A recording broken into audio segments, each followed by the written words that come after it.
the French Revolution, the Convention, and the Terror, 1792 to 1794.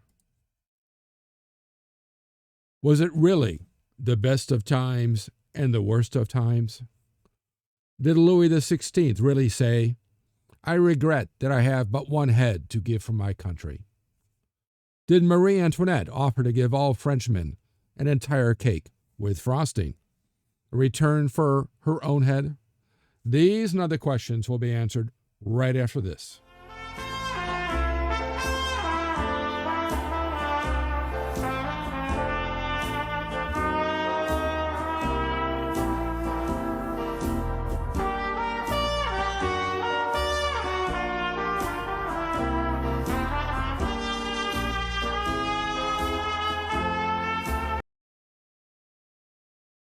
I am Professor Jerome Arkenberg, and I have been teaching a wide variety of history courses at colleges across this country for the past 30 years.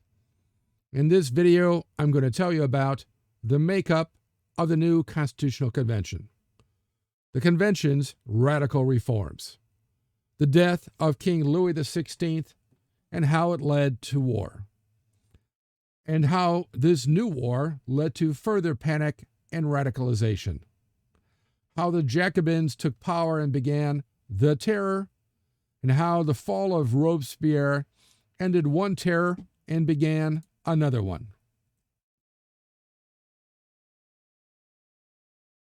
At the end, I'll have the wrap-up quote on this video. But first, make sure to click like, share, and especially subscribe, and that little bell thingy, so I can continue to bring you more great videos just like this one.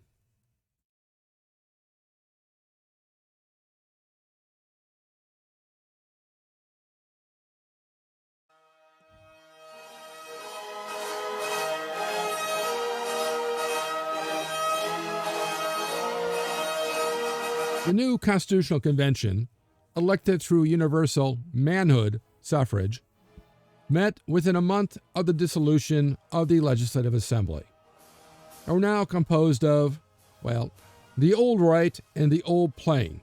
The royalist and constitutional monarchist and the moderate Republicans are now gone, most having fled the country or have been killed in the September massacres.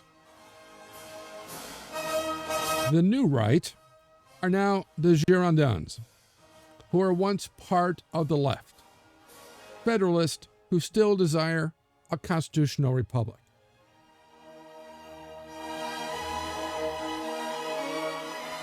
The new plain, a new center, is now split between both Girondins and Jacobins. He used to be on the left, far left. The left are still the Mountain and the Jacobins led by Danton, Robespierre, Collot, D'Herbois, and the Duc d'Orléans, Louis XVI's radical cousin, who desire a Rousseauian republic, utterly shorn of anything at all related to the Ancien regime, with all parties, sects, factions, organizations, etc., subservient to the general will of the people. The first act of the convention took place on September 21st, 1792, when the First French Republic was proclaimed. The convention then went on to institute the metric system, along with a calendar of 12 months named to reflect the seasons, each of 3 10-day weeks, dating from 1792, and henceforward to be known as the Year One, made up of 20-hour days, each of 2 cycles of 10 hours.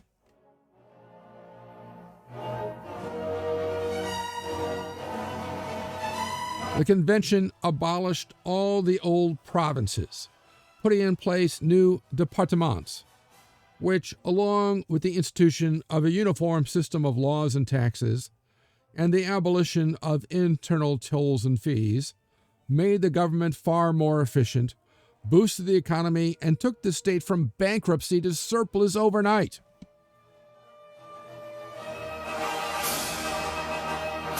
The convention then put Louis XVI on trial for treason. And after 683 of 721 members voted for conviction, on January 21st, 1793, the king was executed by a mechanism invented by Dr. Guillotine, seen here, a physician who intended to humanize the process of execution. Yes, it sounds bad, but it was not unknown in the past for the executioner, with his axe or sword, to sometimes take 3, 4, 5 blows to sever your neck. And at the time, you could see the people gasping and trying to talk and screaming and apparently in a huge amount of pain. This one, very quick. That was the idea.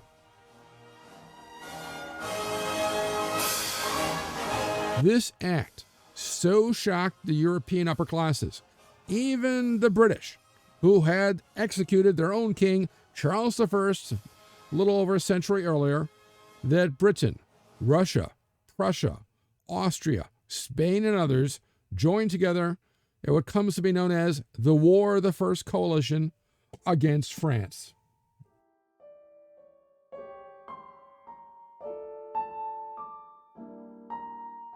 In February 1793, the Austrians and Prussians crossed into the Rhineland and Belgium, while the British besieged Quiberon, which is right here, Dole and Toulon down here. So Quiberon, Dole, and Toulon down here, Prussians and Austrians crossing into here. And at Toulon is where a young artillery officer named Napoleon Bonaparte was instrumental in the defense of the city. These attacks sent France into another panic, and the convention then authorized a committee of public safety to defend the nation with dictatorial powers, led by the Jacobins, Robespierre, Desmoulins, Marat, Danton, Hébert, and Saint-Just, in conjunction with the leader of the Paris mob, that's Hébert.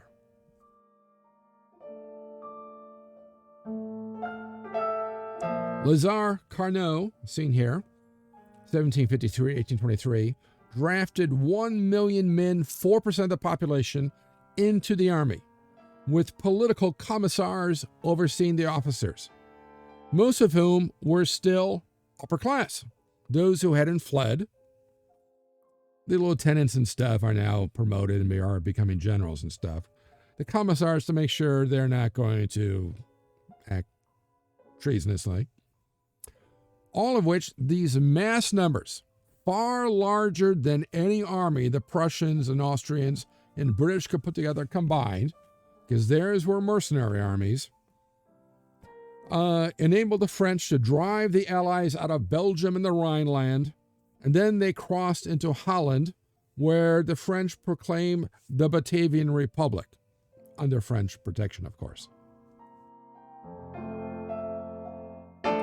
After the execution of 31 Girondists as counter-revolutionary traitors, the convention, now dominated by the Jacobins, proclaimed a new constitution based on absolute popular sovereignty with no separation of powers or checks and balances, but requiring plebiscites for the passage of every single law, thus reflecting the general will of the people and putting in place a constitution first envisioned by Jean-Jacques Rousseau. This is known as the Constitution of the Year 2. But famine, inflation, unrest at home, and peasant uprisings threatened the revolution, causing Robespierre, Danton, Saint-Just, and Marat to establish a dictatorship with themselves in charge in the following month, July.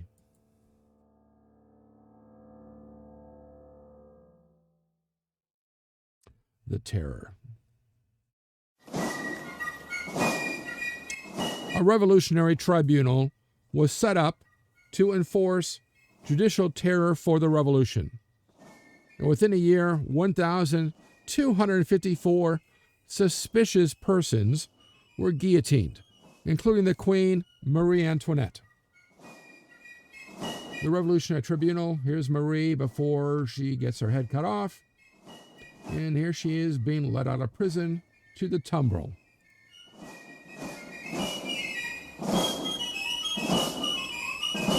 Elsewhere, the committees of public safety resorted to mass liquidation to suppress so-called counter-revolutionary activities.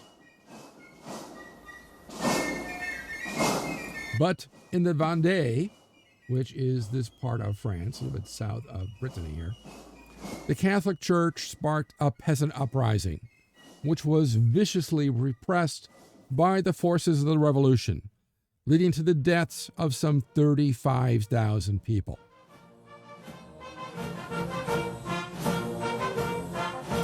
Then, in April of 1794, Marat was murdered by Charlotte Corday, which death Robespierre used to turn on the moderate Jacobins. Danton and his followers were then guillotined. The revolution eats its own. With Robespierre in complete control, he abolished Christianity in May of 1794 in favor of a cult of reason. All churches were shut, cathedrals were turned into temples of reasons, and a festival of the Supreme Being instituted with Robespierre on the top of the column as its representative, almost like a god, which ticked off Jacobins and the rest of the people of France to no end.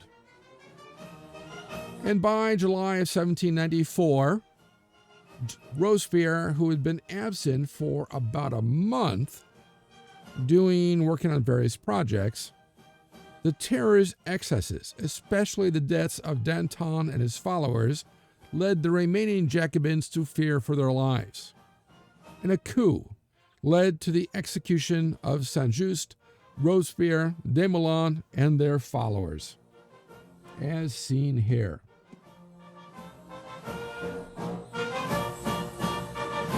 With Robespierre's death, the revolutionary tribunals were abolished, the Jacobin Club was closed, Le Marseillaise was banned, and Jacobins all across France were executed in what is known as the White Terror. White, of course, being the flag, the color of the Bourbon kings.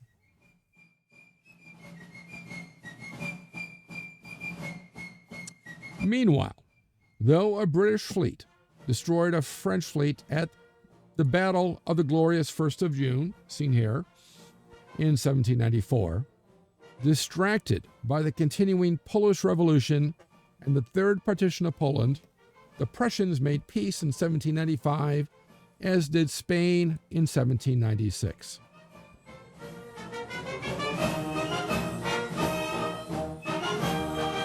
The wrap-up quote.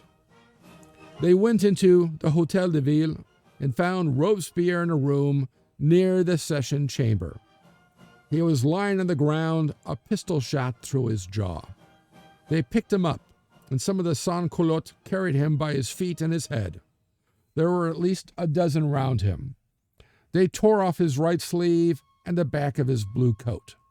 Robespierre was taken to the conciergerie, and afterwards, before the Revolutionary Tribunal, where his trial and that of his accomplices was a mere formality.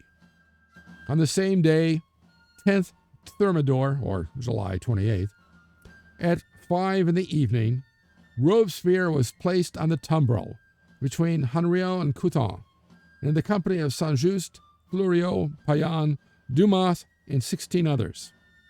An immense crowd lined the streets and surrounded the cart, testifying to their most expressive joy. The gendarmes pointed Robespierre out to the mob with their sabers. At the foot of the scaffold, They stretched Robespierre out, and when his head fell, a thundering applause rent the air, lasting for several minutes. The London Times, 1794. Let me know what you think of this quote in the comment section below. Also, what you liked about this video and what other historical topics or subjects you'd like to see in future videos.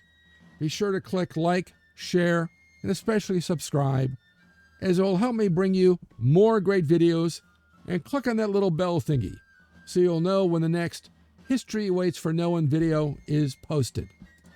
If you want to know more, there are recommended studies on this topic in the description below, along with other ways to connect with me. Thanks for watching, and I'll see you in the past.